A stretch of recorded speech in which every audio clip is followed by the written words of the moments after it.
Hello Hornby fans and welcome to another episode of Signal Box Special, following the Great Model Railway Challenge. This week it was the grand final pitting 4 teams against each other. The Railmen of Kent, the Rail Riders, Team Grantham and Who's Counting With It. They were battling it out to be crowned the winner of the Great Model Railway Challenge. Who won? Well, let's take a look. I'm Mike, we're Hornby and welcome to Signal Box Special.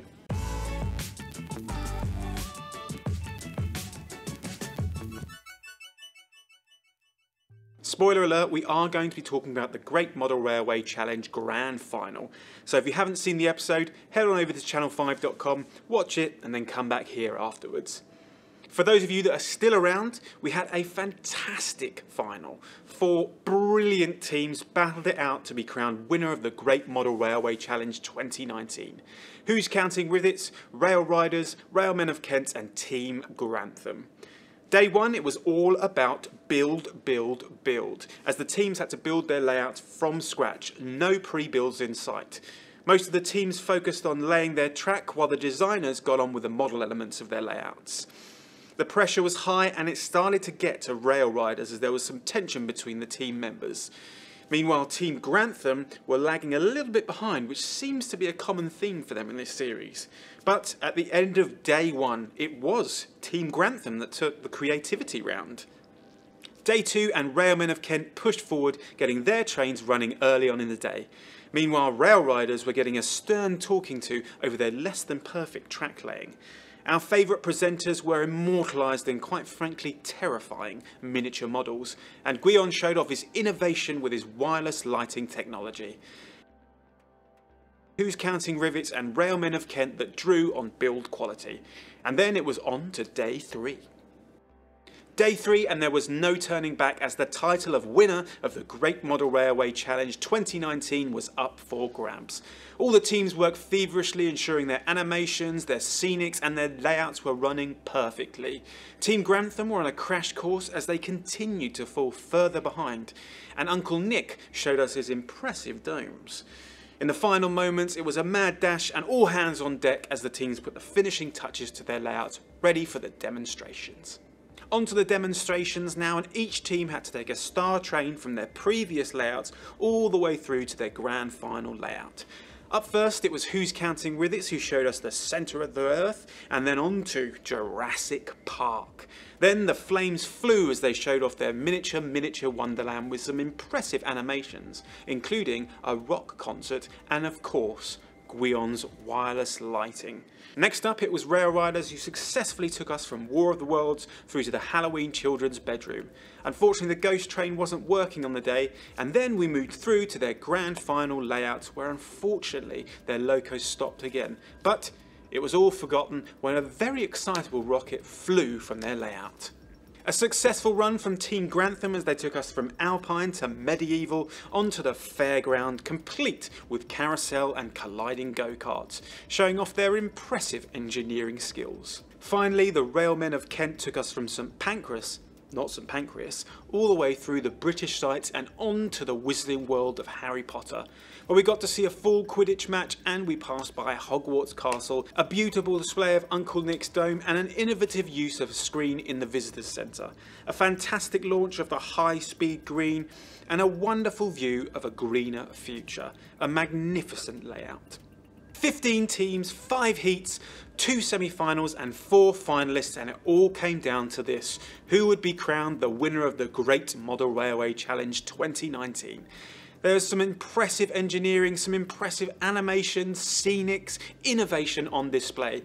But when all the dust had settled, the judges decided that the Railmen of Kent were the winners of the Great Model Railway Challenge 2019.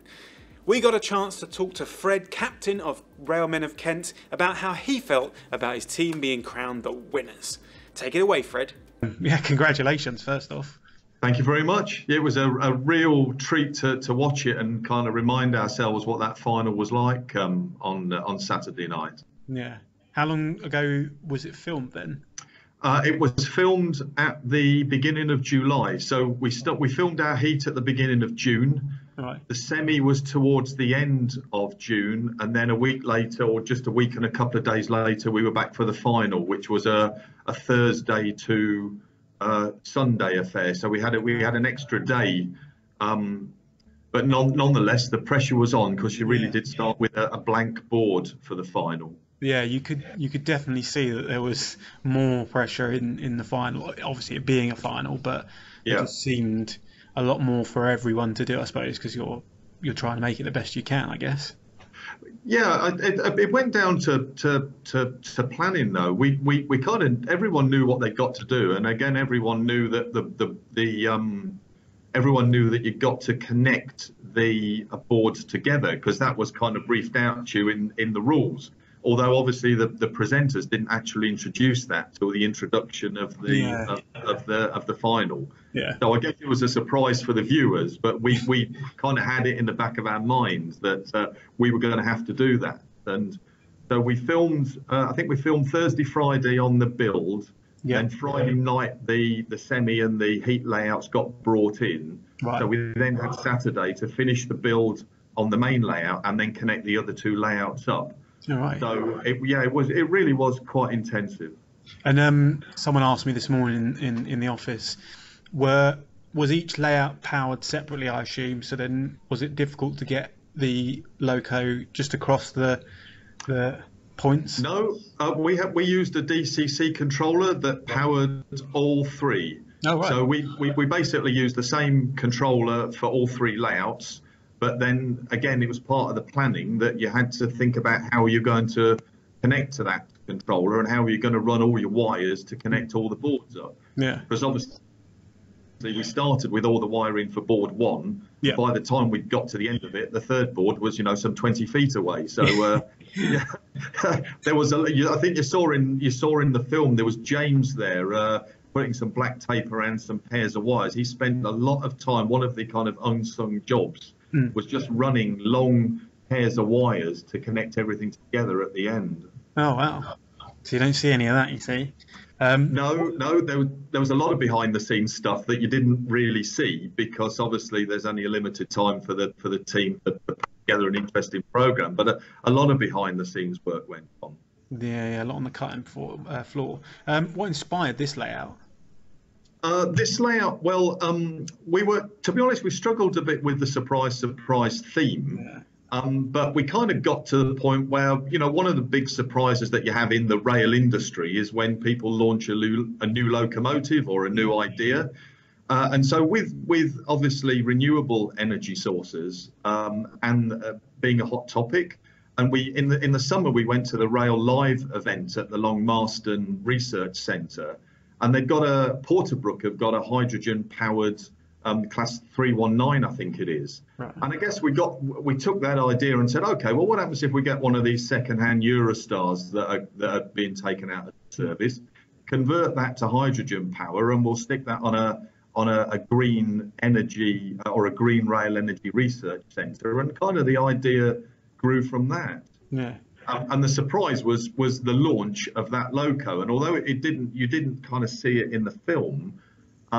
We actually had some kind of disco fog that we blasted through the high-speed 2 station, the box station that we built, and it was kind of meant to arrive in a blast of smoke, and then the little champagne bottle came down. Yeah, that didn't make the final cut, and we had to go with that during the demonstration. Oh, that's a shame. Uncle Nick showed some impressive scratch build skills. Yes. Well, it was. And I've just got to. I mean, Nick got a lot of focus in the show, quite rightly, because he did the back scenes and he did the St Pancras and he did the 2 on the domes that we used on. But actually, Chris did also a hell of a lot of really valuable work.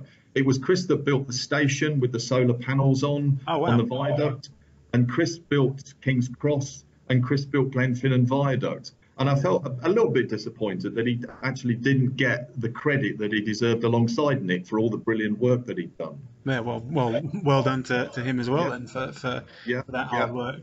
There's always an unsung hero somewhere in the team. There is. But the two work together, and Chris worked with Nick on those domes as well, getting the finish on them, and then getting it all to kind of work. Because Chris's work had to be really precise because I'd got the figure of 8 plan. His viaduct that effectively took the high level track over the low level track that was the station that actually had to fit perfectly within the geometry of the figure 8 for it all to work. So it was pretty important he got that spot on, and he did. We sort of mentioned a little bit earlier that it was quite a lot of pressure. There seemed like there was a big rush in that last sort of final. You said it was a day, but did you feel the pressure going on into the demonstrations? I think we were under more pressure in the semi-final. We didn't finish our Harry Potter layout to the standard that I would have liked, and I think that probably reflected in the final score. And in that, there was some of the scenery that we didn't finish. And I think Kathy pointed out in the semi, she thought our grass looked like a lawn, and it should have looked like kind of a highland landscape or highland moorland. So we tried to take that feedback. And I think throughout we probably weren't overly ambitious in our scenery, but I think that what we did with the high-speed green layout, John did an excellent piece of work with the water and the little waterfalls that were at the front of the layout. Again, I don't know if you saw that, but it's a really nice detailed bit of work. John and Nick, my son Nick, then worked around the landscape around the back of it. And we made sure this time that we were going to finish it, and we were going to finish it to a standard that we were happy with. Yeah. So that was our objective. And throughout all the layouts, we tried to plan it so that we could actually get it to a decent standard. And it was just on Harry Potter where we fell down a little bit, I think.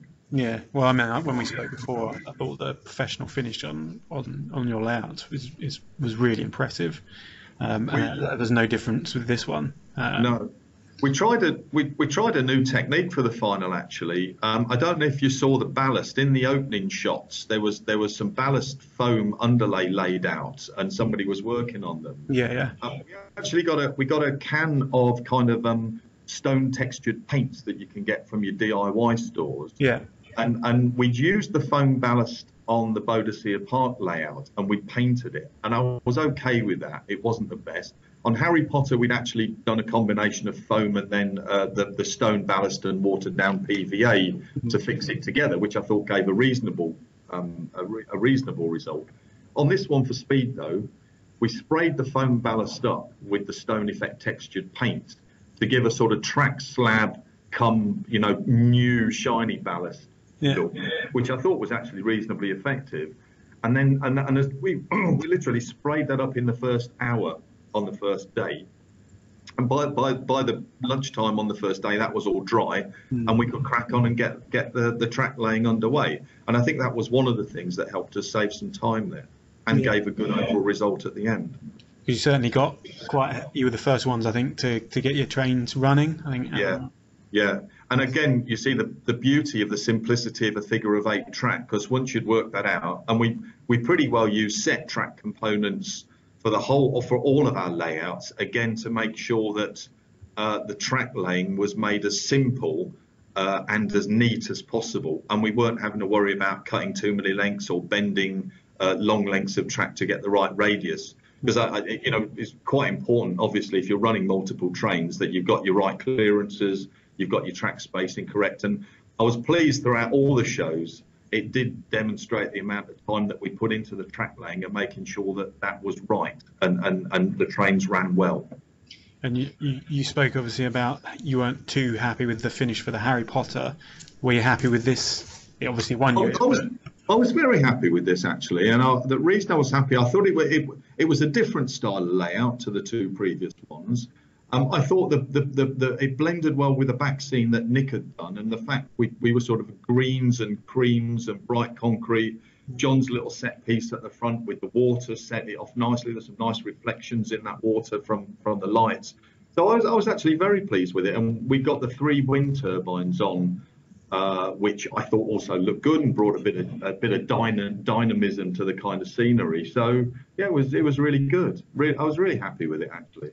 And was there anything on your rivals layout that you particularly were fond of? I liked all of them. I felt really sorry for Grantham because they've got a really ambitious layout, and had they been able to finish that, I think that really was quite spectacular. Very intricate track work. Really liked that. Rail Riders had some, really interesting ideas with the rocket, the mountain. Yeah. I really like Les's seascape. If you look on that layout, the amount of work that Les did in getting the blue sea and that sort of tropical sea and beach scene, I thought it was really nice. It looked really good. Yeah. And then Guion and the team with their little animations, and there was a lot of animations on that layout that didn't make the cut either, that were really interesting. Yeah, because I've been quite a big fan of their sort of innovation side of things that they've been trying to do. Really I wouldn't have gone as far as setting any of my trains on fire. I'll be quite honest. I thought they were quite brave with that, but it was. I could hear them up the other end. I could hear somebody going fire in the hole, and then there was this little explosion and a flash. What are you doing? But no, I think that was quite interesting. But it's not for everyone's layout, that one.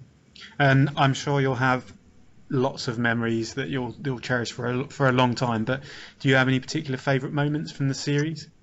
Oh goodness me! I got a few. There was a few things that didn't make the cuts. Actually, there was Tim giving me a hard time about the on the Harry Potter layout, on loading and unloading the load with about 45 minutes to go. He was there telling me, if you don't get this sorted, you're going to be out. Yeah, well, okay, I know that. He did that to one or two of the other teams as well, which did make the broadcast.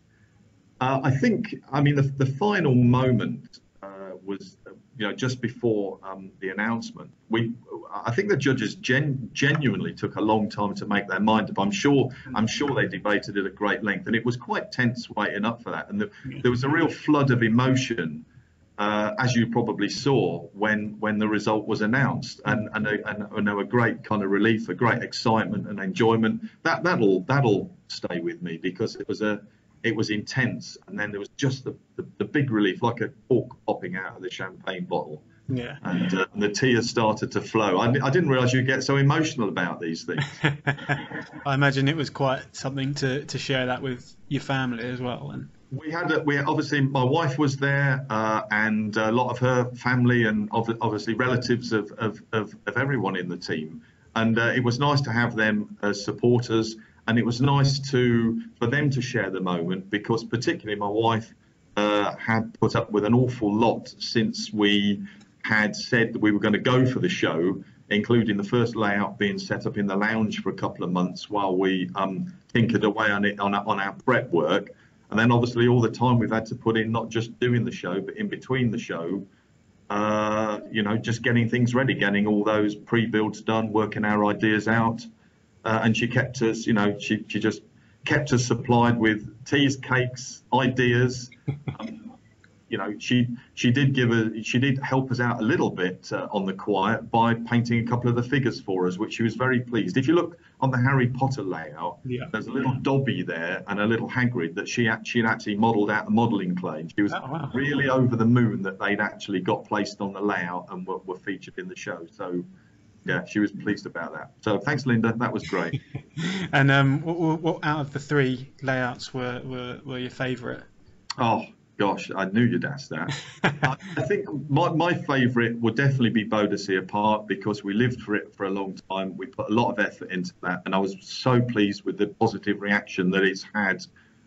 Both on the show, and then my friends and colleagues, people that I know have come and said, "Oh, that's a really nice layout," and they're all looking forward to coming and seeing it at Whalley. Mm-hmm. But I also like the other stuff we built, because there were three layouts that we'd never normally get to build in our normal modelling. Yeah. Normally we wouldn't model on a 10x5 board, and we certainly wouldn't be modelling to a theme. And I like Bodensee Apart because it's places that mean a lot to me. I like the Harry Potter one because I quite like Glenfinnan Viaduct and the West Highland line, but I thought we captured the essence of that well. Yeah. And I like the high speed one because it was clean. It was a neat bit of modelling, and on all of them, the trains run nicely through a landscape, a different landscape. And for me, it captured the essence of railway modelling. We've taken a prototype, we've adjusted it a little bit to fit on a board. We can run some trains that we like through it, and it gives a nice backdrop to the trains running. So I liked all of them. I liked as a whole, I thought the three layouts sat together pretty well, and I was pleased with the overall result. Well, congratulations to you, Thank to you. your team, Yeah. everyone that helped you on and off the show. It's a brilliant achievement that I'm sure you'll remember for the rest of your life. And yeah, congratulations. Well, we're looking forward to being at Worley. Perhaps we'll catch up with you at Worley. And we've had a lot of our friends and contacts on Twitter have been in touch. There's quite a network of people that we share ideas with and share layout pictures on Twitter. So hopefully they'll be coming up to see it as well. And I do think as well that I'm looking forward to people seeing the layout live in the flesh, because there's a lot of detail in them that it isn't possible to show on the TV. So I think, you know, I'm pleased that they will stand up to that level of scrutiny as well when you come and look at it, as well as looking good on the TV. Yeah. Well, thank you for joining us today, and in the Michael. previous episodes. It's been a pleasure talking to you. Thank you, and you. For being here. Yeah, great. We'll see you again, Michael. All the best. Thanks. Thanks to Fred for giving up his time, and congratulations to the Railmen of Kent for their win. And congratulations to all the teams throughout the series. Some fantastic modelling on display. Your passion, your dedication and your love for model railways really showed through and showed just how brilliant this hobby can be. We've all got our favourite moments. My favourite layout was the Jurassic Park layout from Who's Counting Rivets, and I really enjoyed the innovation that Who's Counting Rivets used throughout the series, along with the engineering of Team Grantham and the Railmen of Kent. I didn't like the puns. That was probably something I could do a little less with in Series 3. But what did you think? What was your favourite moments? What was your favourite layouts? What didn't you like? Let us know in the comments below. Well, that's it for the Signal Box specials following the Great Model Railway Challenge. From myself and Montana, thank you for watching us over these past few weeks. Thank you to the team that have brought this all together. And it's business as usual in our next episode of Signal Box, so keep your eyes peeled for that coming soon. Until next time, thanks for watching. I'm Mike, you've been great, and I'll see you at the next stop.